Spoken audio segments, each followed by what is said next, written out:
So my name is Jeremy Gustafson. I'm a farmer in Iowa, right in the middle. My hometown is Boone. We raise corn and soybeans here. So some issues that are different this year than in years past is that with all the things going on in the world today, our input costs have almost doubled. Nitrogen's between double and triple, depending on the form of nitrogen. It's been interesting. Next year's the one that's going to be difficult. We're running off old inventory. Supply chain issues is what we're told because of COVID, the overreaction to the COVID thing. It caused a lot of supply chain problems, and that's what they're telling us we're seeing. I don't know. I think it's greed. Whatever. If everything would stabilize, it will help. It's how do I want to say it? It's very risky right now.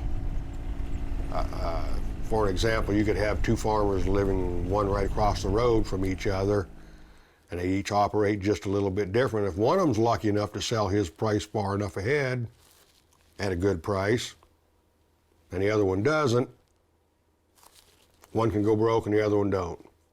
It's going to be really hard for everybody to keep going. Some will make it, some of them won't.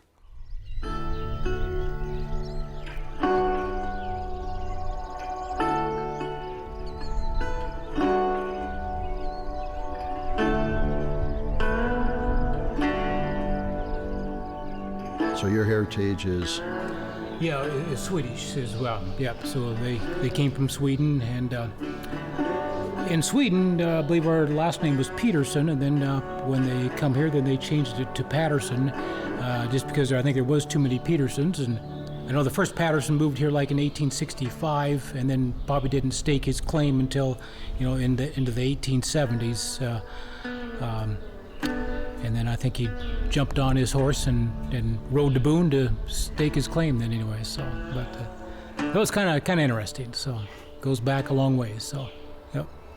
Since the 1800s, I guess, late 1800s, we homesteaded some ground well where I live. That was, I don't know, 1889, 1887, something like that. Up through now. My dad farms and uncles, and just been around it forever, and kind of hard to get away from it.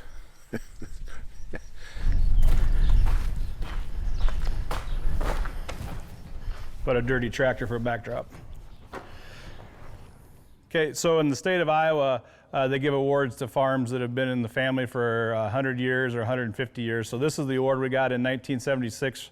My grandfather, Roy, got for having the farm for 100 years in the family, and we'll be coming up here in just a couple of years now on our 150 years of this being a family farm. Everything is so expensive right now.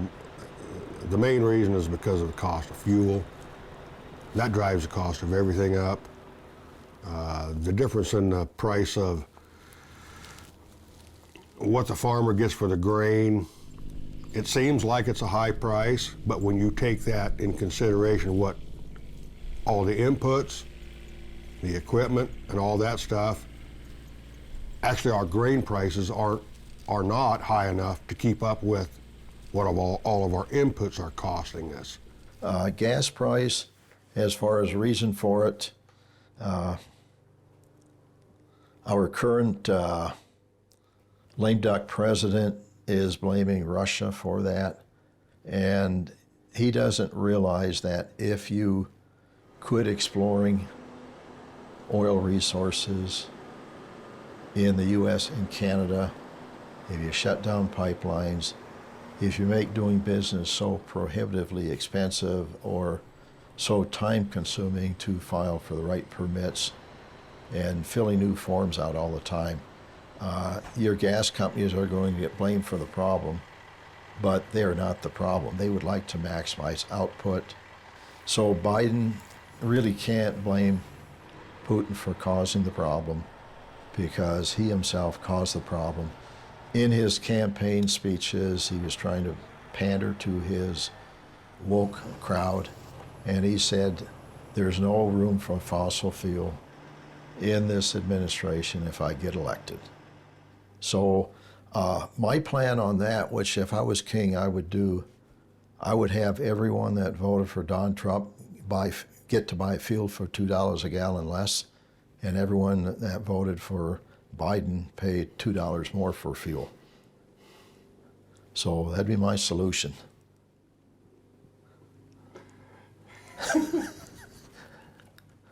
What we need to do, what the United States needs to do is start drilling our oil again.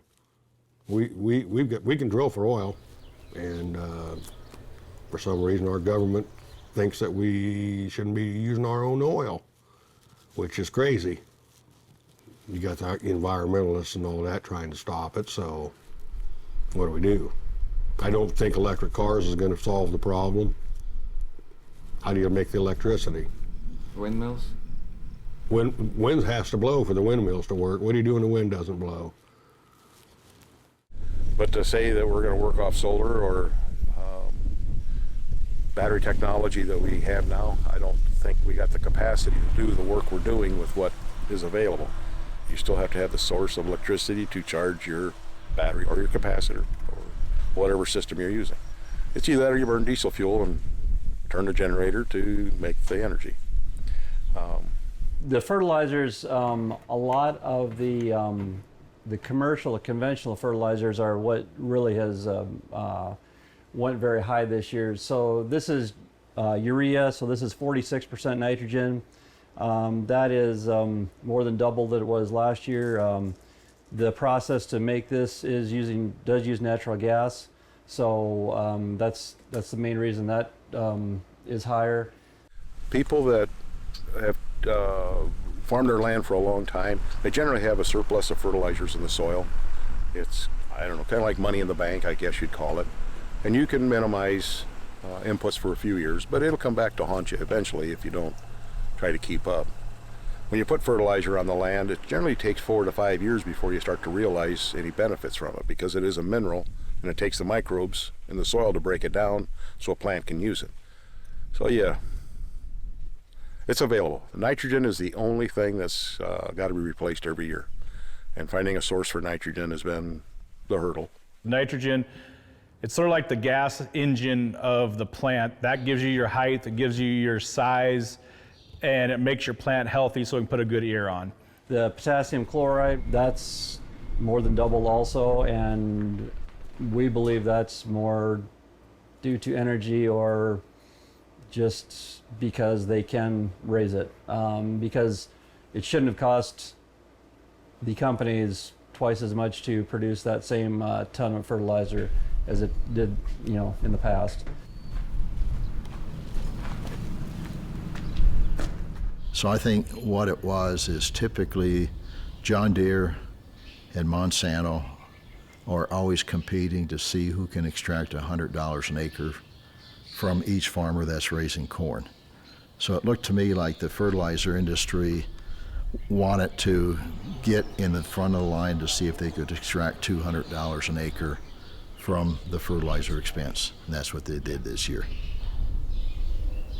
And we know every society that has degraded its soil, doesn't treat it right, ends up failing because they lost their food supply.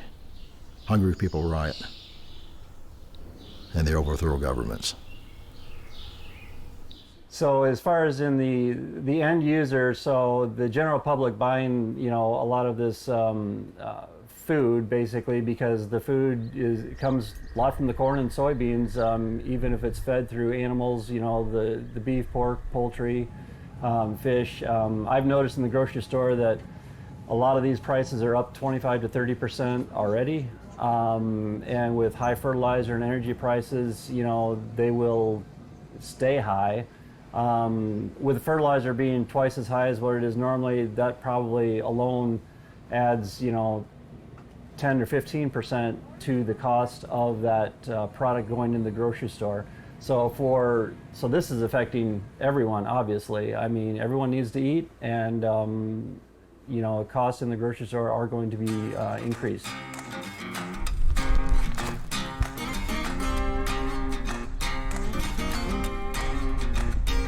So yeah, for next year, things could dramatically change if we don't see our commodity prices stay high, because our input prices have already gone up. Fertilizer and chemicals have dramatically risen. Fuel has dramatically risen, and right now it's a waiting list if you need to replace machinery. Basically, it's really hard to get your hands on any kind of new or used machinery. Probably one of the bigger issues right now is getting our hands on tires. Certain sizes of tires, we've had a hard time. When it's time to replace a tire, you can't just sit back and wait. It's time to replace a tire. You got to put a new one on. In the area of machine parts, if a farmer has a $500,000 combine with a $150,000 head on it, and he's missing a $5 part that was made in China, and they don't have that part in the country, does it sound like a good idea to have it so that machine has to set and his crop doesn't get combined before the heavy snows hit? So in this country, our political leaders have been spineless, and they allowed a lot of the manufacturing to be offshored, and oftentimes in countries that aren't always friendly to us. Parts for our machinery is very bad. Used equipment is getting really expensive because new, you can't buy new. So what we're doing here is making reverse osmosis water. We use reverse osmosis water for some of our fertilizer products that we make, as well as some of our compost teas. This tote is full of worms that we're using to make worm castings and basically get this composted mix ready to be used for compost tea extract. This replaces, for the spring planting application, what farmer would be paying $30 an acre for. This is going to cost them about $12. So that's where the cost savings comes in. So yeah, that's why we're doing it. Yep. So what we're doing here is using the GOT 250 machine to take dry compost or a dry compost blend that has different ingredients in it, like worm castings and fulvic and humic acids and different food sources for the biology. We're putting it in this tea bag or whatever, and then bubbling water through it. We latch it.